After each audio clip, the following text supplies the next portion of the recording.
कक्षा हिंदी, कक्षा 12वीं, विषय हिंदी। कविता के बहाने पाठ का प्रश्नोत्तर इस प्रकार है। कविता के बहाने बताए कि सब घर एक कर देने के माने क्या है। कविता के बहाने सब घर एक कर देने के माने अर्थात जाति, धर्म, छोटा बड़ा, ऊंच नीच, अमीर गरीब, अपने पराये के बीच के भेद को मिटाकर आपसी एकता, भाईचारा, सामाजिक व धार्मिक समरसता लाना है। नन्हे बच्चे ऐसे भेदभाव, अलगाव व मनमुटाव की भावना से अनभिज्ञ सबसे मेल जोल बढ़ाकर खेलते हैं। उसी प्रकार कवि हृदय उपरोक्त वर्णित भेदभाव से रहित देश व समाज को एक सूत्र में बांधने के लिए वर्णों, शब्दों और वाक्यों के खेल करते हुए एक प्रेरक काव्य रचना करता है। उड़ने और खिलने का कविता से क्या संबंध बनता है? उड़ने और खिलने का कविता से गहरा संबंध है।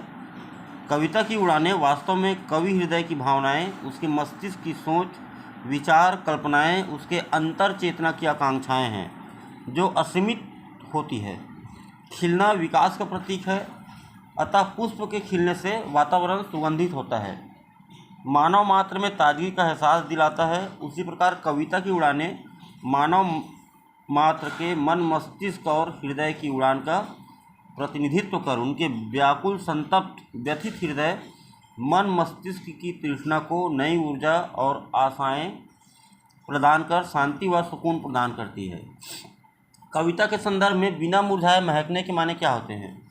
कविता के संदर्भ में बिना मुरझाए महकने के माने वह होता है, फूलों से ही कविता खिलती है, किंतु फूल को एक दिन मुरझाना ही पड़ता है। किंतु कविता कभी नहीं मुरझाती है। कविता के भाव, विचार, संवेदनाएं, आशाएं, उनके विभिन्न रस अनंत काल तक लोगों के हृदय, मन, मस्तिष्क में जीवंत रहकर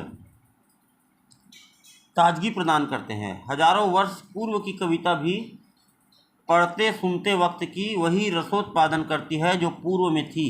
फूलों की महक जल्दी ही समाप्त हो जाती है, किंतु कविता की महक युगों युगों तक देश व समाज में बिखरती रहती है। भाषा को सहूलियत बरतने से क्या अभिप्राय है? भाषा को सहूलियत बरतने का अभिप्राय स्वयं को उत्कृष्ट और श्रेष्ठ साबित करने के लिए बनावटी, मुहावरेदार, कठिन शब्दावली, महिमा मंडित तरीके से वाचन न करते हुए जनमानस अनुरूप सरल, सहज, व्यवहारिक शब्दावलियों का प्रयोग कर सभी के समझने योग्य वाचन करें।